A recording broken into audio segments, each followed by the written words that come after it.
हे warriors, board exam warrior में आपका स्वागत है। बोर्ड एग्जाम वॉरियर डेडिकेटेड है बोर्ड एग्जाम के लिए। चाहे आप किसी भी बोर्ड से हो, यहाँ पर आप बोर्ड एग्जाम प्रिपरेशन को बूस्ट कर सकते हो।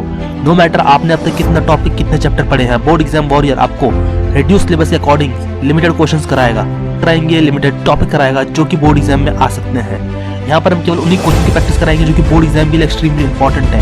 ये हमारा चैलेंज है कि हमारी सारी लेक्चर सीरीज देखने के बाद एवरेज बच्चा भी 95% अबव एंड एक बैक बेंचर भी 80% अबव स्कोर करेगा।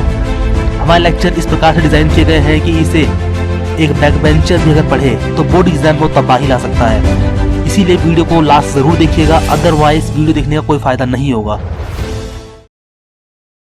हाय बच्चों, आज हम करेंगे application of Gauss's law. Okay, तो ये आपका लास्ट लेक्चर होने वाला चैप्टर नंबर 1 का। तो आज हम इसके सभी एप्लीकेशंस देखेंगे जो कि एक्सट्रीमली इंपॉर्टेंट है एंड ये प्रीवियस ईयर भी आ चुके हैं। जैसे कि अगर आप ये वाला केस देखो तो ये वाला आपको 2017 में आया था और बाकी जो अदर केसेस वो भी आपके प्रीवियस ईयर आ चुके हैं। तो कंटिन्यू करते हैं। तो first of all we have to find the electric field intensity due to a infinitely long straight uniformly charged wire. Okay, तो पहले बताता हूँ आपको गॉस लॉ की रिक्वायरमेंट पड़ती क्यों है। तो इससे पहले आप फ्लक्स फाइंड करने के लिए या फिर इलेक्ट्रिक फील्ड फाइंड करने के लिए सिंपली आप जो फॉर्मूला अप्लाई करते थे E is equal to F over Q, इस फॉर्मूले का यूज करते थे, या फिर आप प्रिंसिपल ऑफ सुपरपोजिशन का यूज करते थे। एंड इलेक्ट्रिक फ्लक्स आप फाइंड करने के लिए सिंपली आपके पास फ्लक्स का फॉर्मूला था which is E dot A, इसका यूज करते थे। बट बहुत जहां पर आपकी ज्योमेट्री ज्यादा कॉम्प्लेक्स होती है वैसे केसेस में आप इन फॉर्मूले का यूज करोगे तो आपको बहुत टाइम लगेगा। तो अपने टाइम को रिड्यूस करने के लिए, अपने कैलकुलेशन फास्ट करने के लिए हम गॉस लॉ का यूज करते हैं एंड ये हमारी कैलकुलेशन बहुत आसान बना देता है, इसलिए हम गॉस लॉ का यूज करते हैं। एंड आज हम इसके कुछ एप्लीकेशंस देखेंगे। तो पहला केस आपके पास है, आपके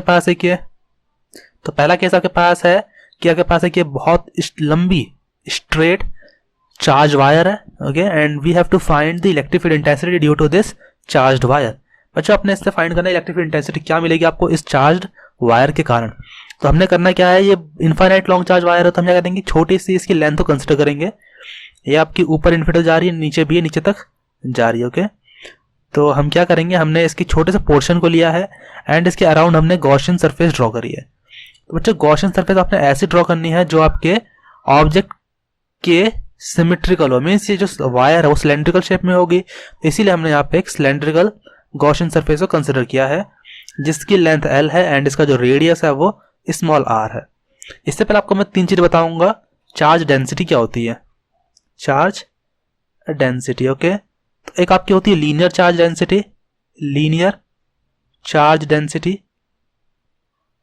जो कि आपका होता है लैम्डा। इसका मतलब होता है कि अगर आपका चार्ज किसी लाइन के अबाउट अगर आपने फैलाया हुआ है या फिर किसी बॉडी में चार्ज जो है वो लीनियरली डिस्ट्रीब्यूटेड है तो उस केस में फाइंड करते हो लीनियर चार्ज डेंसिटी, जो कि बताता है कि यूनिट लेंथ में कितना चार्ज है which is lambda is equal to Q over L।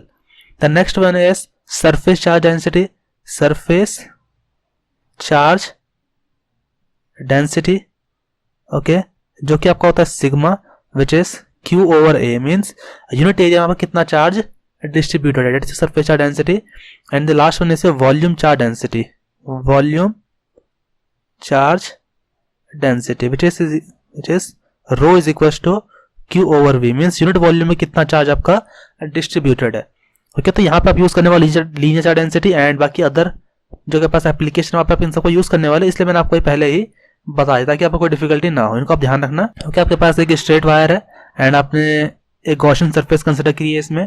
तो पहले आप देखो इसमें कितने सरफेसेस हैं। तो आपने कहा इलेक्ट्रिक फील्ड लाइंस जो होंगी इस चार्ज वायर के कारण कैसे निकलेंगी, वो आपने कहा ये आपकी वायर है तो इलेक्ट्रिक फील्ड लाइंस जो आपकी निकलेगी वो कैसे निकलेगी, अपनी कन्वीनियंस के लिए हम इसको पॉजिटिव मान रहे हैं, आप नेगेटिव भी मान सकते हो। तो इलेक्ट्रिक फील्ड लाइंस आपकी बाहर निकलेगी इस तरीके से, ये आपकी एक्सियली आउटवर्ड निकलेगी। ओके, इधर भी निकलेगी, आई की ओर भी निकलेगी, यानी पीछे की ओर भी निकलेगी। तो हमारे लिए ड्रॉ करना डिफिकल्ट होगा आगे पीछे, तो इसलिए हम केवल एक साइड में ड्रॉ कर रहे हैं, इस साइड ड्रॉ कर रहे हैं केवल। ठीक है, तो इस तरीके से इलेक्ट्रिक फील्ड लाइन निकलने वाली है इसके। तो आपने जो गॉसियन सरफेस बनाई है इसको हम 3 पार्ट में डिवाइड करेंगे। This is your upper face, this is your lower face and this is your curve face. Okay, तो first face, second face and the third surface. Okay, तो आपको जो इलेक्ट्रिक फ्लक्स मिलेगा इसके कारण वो आपका क्या होगा, वो आपका होना phi is equal to close integration over E dot ds। Okay, ये आपने इलेक्ट्रिक फ्लक्स के फॉर्मूले से फाइंड किया फ्लक्स। देखो बच्चों, फ्लक्स को आप डिवाइड करोगे, ये जो आपने फाइंड किया टोटल फ्लक्स है, इस टोटल फ्लक्स को जो इस वायर करंट निकल रहा होगा इस गॉसियन सरफेस से, तो 3 पार्ट में डिवाइड कर सकता हूं। तो पहले तो आप फाइंड करोगे इस फर्स्ट सरफेस से कितना फ्लक्स निकल रहा होगा, प्लस इस सेकंड सरफेस से कितना फ्लक्स निकल रहा होगा, प्लस इस कर्व्ड सरफेस से कितना फ्लक्स निकल रहा होगा, which is E dot ds for first surface plus E dot ds for second surface plus E dot ds for third surface. तो आपने इन तीनों सरफेसेस पे छोटे छोटे एक एरिया वेक्टर, आपने इन तीनों सरफेस पे एरिया वेक्टर कंसीडर किए हुए हैं। तो आपका जो ऊपर अपर फेस है, यहाँ जो आपका एरिया वेक्टर होगा वो इस डायरेक्शन में होने वाला है, एंड इलेक्ट्रिक फील्ड आपका इस डायरेक्शन में है। तो आप ये देख रहे हो कि आपका जो इलेक्ट्रिक फील्ड है या फिर जो आपका इलेक्ट्रिक फील्ड लाइंस की डायरेक्शन है वो आपके परपेंडिकुलर है एरिया वेक्टर के। मीन्स यहाँ पे थीटा आपका 90 डिग्री है। अगेन यहाँ पे अगर आप देखो तो यहाँ पे आपका जो एरिया वेक्टर है वो डाउनवर्ड है एंड इलेक्ट्रिक फील्ड लाइंस जो है आपकी वो इधर की ओर निकल रही है। मीन्स ये भी यहाँ पे अगेन क्या है, परपेंडिकुलर है, theta is equal to 90 degree. यहाँ बीच में जब पे कर्व्ड सरफेस है यहाँ पे इलेक्ट्रिक फील्ड लाइंस इधर की ओर निकल रही है एंड आपका एरिया वेक्टर भी इसी डायरेक्शन में लाई कर रहा है। मीन्स आपका थीटा इज इक्वल टू 0 है। तो आपने पढ़ा है कि इसका फॉर्मूला आपका होता है EDS1 cos थीटा। तो अगर आप first surface and third surface के अगर आप देखो, sorry first surface and second surface अगर आप देखो तो आपका जो इलेक्ट्रिक फील्ड लाइंस है वो एरिया वेक्टर के परपेंडिकुलर है। तो आप इन दोनों को 0 कह सकते हो, इसलिए हमने 0 लिखा है। यहाँ पे रीजन दिया हुआ है because E is perpendicular to surface 1 and E is perpendicular to surface second, that's why आपको इनकी वैल्यू 0 मिल रही है। एंड फाइनली जो आपको इलेक्ट्रिक फ्लक्स मिलेगा वो इस कर्व्ड सरफेस के कारण देखने को मिलेगा। तो हम केवल ये फाइंड करेंगे इस कर्व्ड सरफेस से कितना आपको इलेक्ट्रिक फ्लक्स देखने को मिलेगा। तो आपने कहा phi is equal to integration over E dot ds cos theta cos 0। Okay, तो E आपका यूनिफॉर्म है। अगेन इलेक्ट्रिक फील्ड आपका जो हर एक पॉइंट पर सेम रहने वाला है, तो आपने E को बाहर रखना है एंड आपने केवल इंटीग्रेशन करना है इस सरफेस का। तो आपको मिलेगा phi is equal to E integration over ds and E dot, तो अगर आप इस सरफेस का कर्व्ड सरफेस का अगर आप एरिया निकालोगे इस सिलेंडर में तो आपको मिलने वाला 2 पाई RL। तो आपको इलेक्ट्रिक फ्लक्स मिलने वाला E into 2 pi RL। And Gauss law से हम कह सकते हैं phi is equal to Q over epsilon naught. आपको फाई की वैल्यू मिलती है गॉस लॉ से phi is equal to Q over epsilon naught. And यहाँ पे आपने कहा चार्ज जो है वो उस लाइन के अबाउट डिस्ट्रीब्यूटेड, तो हम कह सकते हैं आपने फॉलो पता स्टार्टिंग में लीनियर डेंसिटी आपकी होती है Q ओवर L। तो हम कह सकते हैं Q is equal to lambda L। हमें करें Q की वैल्यू पुट कर देंगे lambda L over epsilon naught. अभी आपने फ्लक्स की वैल्यू ये फाइंड की थी। अगर आप इन दोनों को इक्वेट करते हो, आपकी क्वेश्चन नंबर 2 क्वेश्चन नंबर 1 है, अगर आप इन दोनों को इक्वेट करते हो तो लेफ्ट हैंड साइड दोनों का फाई है, आप सिंपली इनके राइट हैंड साइड को इक्वेट करोगे एंड आपको मिलने वाला है E into 2 pi RL is equal to lambda L over epsilon naught. L से आपका L कैंसिल होगा एंड E की वैल्यू को मिलेगी lambda over 2 pi epsilon naught R। Okay, तो ये आपका एक्सप्रेशन मिल रहा है इलेक्ट्रिक फील्ड इंटेंसिटी के लिए एक linearly charged infinite long straight uniformly charged wire के कारण।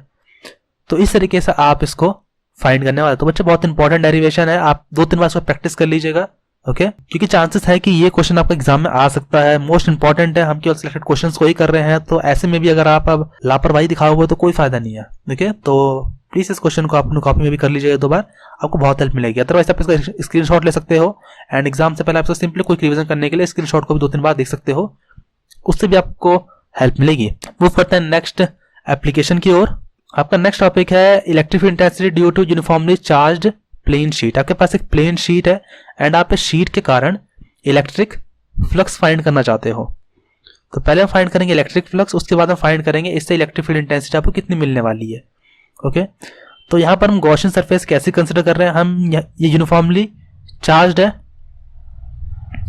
ये आपका यूनिफॉर्मली चार्ज्ड है। तो यहाँ पे जो हम गॉसियन सरफेस कंसिडर कर रहे हैं वो हम एक सिलेंड्रिकल बॉक्स कंसिडर कर रहे हैं, जिसको आप सिलेंड्रिकल गॉसियन सरफेस भी कह सकते हो और आप पिल बॉक्स भी कह सकते हो इसको। तो बच्चों ध्यान दो, यहाँ पे जो आपकी इलेक्ट्रिक फील्ड लाइंस होगी सरफेस से वो कैसे निकल रही होगी, इधर क्यों निकल रही होगी, इधर क्यों निकल रही होगी एंड इधर क्यों निकल रही होगी। ऊपर क्यों इलेक्ट्रिक फील्ड लाइंस नहीं निकल रही होंगी, तो केवल इन 2 डायरेक्शन में निकल रही होगी एंड अप एंड डाउन नहीं निकल रही होगी, क्योंकि हमने माना कि बहुत ही ये बड़ी शीट है। तो ऊपर जो इलेक्ट्रिक फील्ड लाइन निकल रही है वो इसमें कोई कॉन्ट्रीब्यूशन नहीं करने वाली इस साइड में एंड ना ही इस साइड में। ओके, तो हमने यहाँ पे एक गॉसियन सरफेस कंसिडर करी हुई है। इस गॉसियन सरफेस को हम 3 रीजन में डिवाइड करेंगे। This is your first region, this is second region, this is your third region. तो आपको जो नेट इलेक्ट्रिक फ्लक्स मिलेगा वो मिलेगा phi is equal to close integration over E D S. And phi आपको मिलने वाला, आप इस सरफेस को 3 पार्ट में डिवाइड करोगे, ds1 ds2 and ds3। So phi is equal to E dot ds1 plus E dot ds2 plus E dot ds3। अब बच्चों ध्यान दो, आपका जो ds3 है इसमें अगर आपको एरिया वेक्टर कंसिडर करोगे तो वो आपका इधर होने वाला है, इलेक्ट्रिक फील्ड आपकी इधर की ओर मूव कर रही है। तो इन बीच में एंगल आपका 90 है एंड आपको पता है ई डॉट डी एस आपको मिलता है ई D S cos theta. Cos यहाँ पे 90 हो जाएगा, कॉस 90 आपको होता है 0, तो फाइनली वैल्यू आपको मिलने वाली है 0। आपको जो इलेक्ट्रिक फ्लक्स मिलेगा वो केवल इन दोनों के कारण मिलने वाला है, क्योंकि यहाँ पे इलेक्ट्रिक फील्ड इधर की ओर है, एरिया वेक्टर भी आपका इधर की ओर है, इनके बीच में एंगल है वो 0 डिग्री है। तो आपको मिलेगा फाइनली ई डी एस कॉस 0 ई डी एस कॉस 0। तो आपको जो इलेक्ट्रिक फील्ड इंटेंसिटी मिलेगा, आपको इलेक्ट्रिक फ्लक्स मिलेगा यहाँ पे, वो मिलने वाला इन दोनों का algebraic sum which is E phi is equal to 2 into E integration over D S. तो फाइनली आपको वैल्यू मिलेगी phi is equal to 2 E आपका यूनिफॉर्म है दोनों साइड एंड सिंपली आपने इंटीग्रेशन करना है इस एरिया का। तो क्या मिलेगा आपको, तो आपने देखा ये एक सर्कुलर, तो आपको जो एरिया मिलेगा वो आपको मिलेगा इसका पाई आर स्क्वायर, अगर इसका रेडियस आर है तो आपको मिलेगा 2e into pi R square, ये आपको मिलेगी फाई की value. And according to Gauss law phi आपका होता है Q over epsilon naught, and आपने पढ़ा है कि आपका जो सरफेस चार्ज डेंसिटी होता है आपका होता है sigma is equal to Q over A. And यहाँ पर आपका ए क्या होने वाला है, यहाँ पर ए होने वाला है पाई आर स्क्वायर, तो sigma Q over pi R square.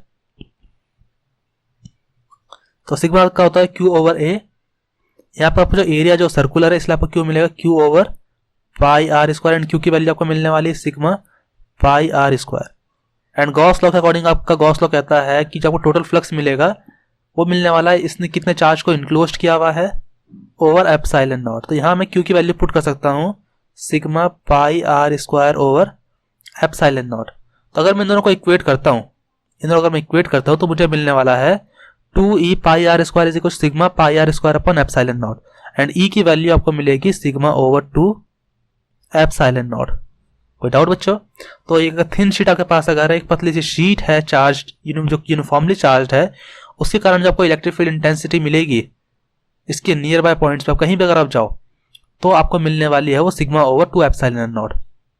तो आपकी इलेक्ट्रिक फील्ड इंटेंसिटी किस पे डिपेंड कर रही है, तो आपने कहा ये आपकी सरफेस चार्ज डेंसिटी पे डिपेंड कर रही है। जितना इसमें चार्ज होगा आपकी इलेक्ट्रिक फील्ड लाइंस आपकी इलेक्ट्रिक फील्ड इंटेंसिटी आपको उतनी ज्यादा मिलने वाली है, एंड ये डिस्टेंस पे डिपेंड नहीं कर रही है। मतलब आपकी इलेक्ट्रिक फील्ड लाइन जो होगी वो यूनिफॉर्मली इधर की ओर भी एंड इधर की ओर भी मूव करने वाली है। ओके, एंड तो आपकी जो इलेक्ट्रिक फील्ड लाइंस होगी वो दोनों साइड यूनिफॉर्म होने वाली, इधर भी एंड इधर भी। तो ये आपके पास डेरिवेशन था एक इलेक्ट्रिक फील्ड इंटेंसिटी का एक यूनिफॉर्मली चार्ज्ड प्लेन शीट के कारण, okay, uniformly charged thin spherical shell के कारण। ओके, तो ये आपके पास एक शेल है, एक हॉलो शेल है, एंड इस शेल पे जो नेट चार्ज है वो आपका क्यू है। ओके, आपका जो चार्ज है वो इसकी सरफेस से यूनिफॉर्मली डिस्ट्रीब्यूट है। तो अगर आप इसकी सरफेस चार्ज डेंसिटी देखो, सिग्मा देखो, तो आपको मिलने वाला है Q over A. Okay, and इसका जो रेडियस है वो आपका कैपिटल आर है, तो इसको मैं कह सकता हूं Q over 4 pi epsilon naught R square. And अगर आप क्यू की वैल्यू फाइंड करो तो क्यू आपको मिलने वाला है sigma into 4 pi epsilon naught R square. ये आपको मिल रहा है net charge on this surface. Okay, तो आपने फाइंड करना first of all electric flux कितना मिलेगा आपको इस चार्ज शेल के कारण। तो आपने यहाँ पे गॉसियन सरफेस कंसिडर करिए जो कि आपकी अगेन स्फेरिकल है एंड इसका रेडियस आपका x है। आपने सरफेस से छोटा सा एक एरिया एलिमेंट कंसिडर किया which is A cap.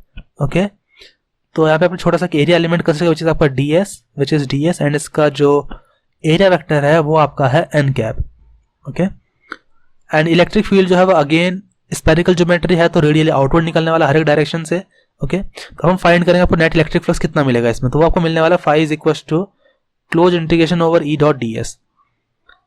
And यहाँ पे आपका जो इलेक्ट्रिक फील्ड लाइंस है वो एरिया वेक्टर के पैरेलल है, तो आप कह सकते हो कि इन दोनों बीच एंगल जो होगा वो 0 डिग्री होगा। तो ई डॉट डी एस आपको मिलने वाला ई D S cos 0 degree, and cos 0 आपका 1 होता है। Finally you will get E D S cos 0। बच्चों ध्यान दो, आपका इलेक्ट्रिक फील्ड लाइंस जो है, इलेक्ट्रिक फील्ड इंटेंसिटी जो है आपका हर एक पॉइंट पे क्या रहने वाला है, सेम रहने वाला है। तो आपको इलेक्ट्रिक इंटेंसिटी को बाहर कर सकते हो एंड आपने इंटीग्रेशन करना है केवल इस सरफेस के अबाउट। तो इस सरफेस का इंटीग्रेशन क्या मिलेगा, इस सरफेस का सरफेस इंटीग्रेशन क्या मिलेगा आपको, वो मिलेगा आपको e into 4 pi x square because its radius is x। तो ये आपको मिलने वाला है नेट इलेक्ट्रिक फ्लक्स जो कि इस शेल के कारण मिल रहा होगा आपको इस गॉसियन सरफेस पे। एंड गॉस लॉ के अकॉर्डिंग आप कह सकते हो कि phi is equal to Q over epsilon naught, and Q की वैल्यू आपने फाइंड करी थी जो कि आपकी ये थी sigma into 4 pi epsilon naught R square. Okay, this is your R square. And अगर आप इन दोनों को इक्वेट करोगे तो ये आपको मिलने वाला है, ये आपका आर स्क्वायर है, this is your R square, this is your X square. Okay, तो आपको ई मिलेगा sigma R square over epsilon naught X square. Okay, and अगर आपका एक्स आर के इक्वल हो जाए, अगर आपका एक्स आर के इक्वल हो जाए मीन्स अगर आप इस सरफेस की बात हो रही सरफेस की, तो आपको जो इलेक्ट्रिक फील्ड इंटेंसिटी मिलेगी वो मिलेगी सिग्मा ओवर एप्सिलॉन नॉट। तो हम कह सकते हैं कि इलेक्ट्रिक फील्ड इंटेंसिटी जो होगी वो सिग्मा ओवर एप्सिलॉन नॉट होगी इस सरफेस के ऊपर। एंड अगर आप इससे ऊपर जाओगे तो आपका इलेक्ट्रिक फील्ड इंटेंसिटी इस तरीके से वेरी करेगा, sigma R square over epsilon naught X square. Okay, अब अगर हम इस सरफेस के अंदर आ जाएंगे तो उस केस में क्या होगा, अगर हम इस सरफेस के अंदर आ जाएंगे तो उस केस में क्या होगा, तो बच्चों ध्यान दो, अगर आप इस सरफेस के अंदर आ जाओगे तो क्या इसके अंदर कोई चार्ज है, इसके अंदर कोई चार्ज नहीं है। तो अगर आप इसके अंदर कोई चार्ज नहीं है तो उस केस में क्या होगा, मींस अगर मैं x की वैल्यू को लेस देन r कर दूं, यहाँ पे आपकी जो x की वैल्यू थी वो ग्रेटर देन कैपिटल R है। ओके, अगर मैं x की वैल्यू को लेस देन r कर दूं तो आपकी जो इलेक्ट्रिक फील्ड इंटेंसिटी होगी वो आपकी 0 होगी, because q is 0 inside the shell, inside the shell. तो शेल के अंदर आपका जो इलेक्ट्रिक फील्ड इंटेंसिटी होगा वो 0 होने वाला है। ओके, तो शेल के अंदर आपको जो इलेक्ट्रिक फील्ड इंटेंसिटी मिलेगी 0 मिलेगी। 0 मिलने का रीजन क्या है कि inside the Gaussian surface there is no. तो अगर आप इसके अंदर की बात करो तो अंदर अगर आप गॉसियन सरफेस कंसिडर करो एक, तो आपको उस गॉसियन सरफेस के अंदर नेट चार्ज 0 मिलने वाला है। एंड आपने पढ़ा था फाई जो आपका होता है वो क्यू ओवर एप्सिलॉन नॉट होता है। अगर आपका चार्ज नहीं होगा तो आपको फ्लक्स नहीं मिलेगा, एंड फ्लक्स नहीं मिलेगा तो आपको इलेक्ट्रिक फील्ड इंटेंसिटी भी नहीं मिलने वाला है। ओके, तो यहाँ पे कुछ प्रैक्टिकल, यहाँ पे कुछ एप्लीकेशन बेस्ड क्वेश्चन थे गॉस लॉ के ऊपर। एंड इस तरह के पास फर्स्ट चैप्टर से कुछ नहीं आता है। एंड होप आप सभी को सभी चीज़ें क्लियरली समझ में आ गई होंगी। ओके, तो अब आप इस चैप्टर के सभी क्वेश्चन कर सकते हो, एंड इससे बाहर एक भी क्वेश्चन आपका नहीं आने वाला है, भले न्यूमेरिकल आ सकता है इसके ऊपर। ओके, तो आप इन सभी को 2-3 बार प्रैक्टिस कर लीजिएगा। जो भी जितने हमने एप्लीकेशन आपको कराया, आप सब उन सभी के स्क्रीनशॉट अपने मोबाइल फोन में सेव रखिएगा, ये आपको हेल्प करेंगे आपकी एग्जाम में।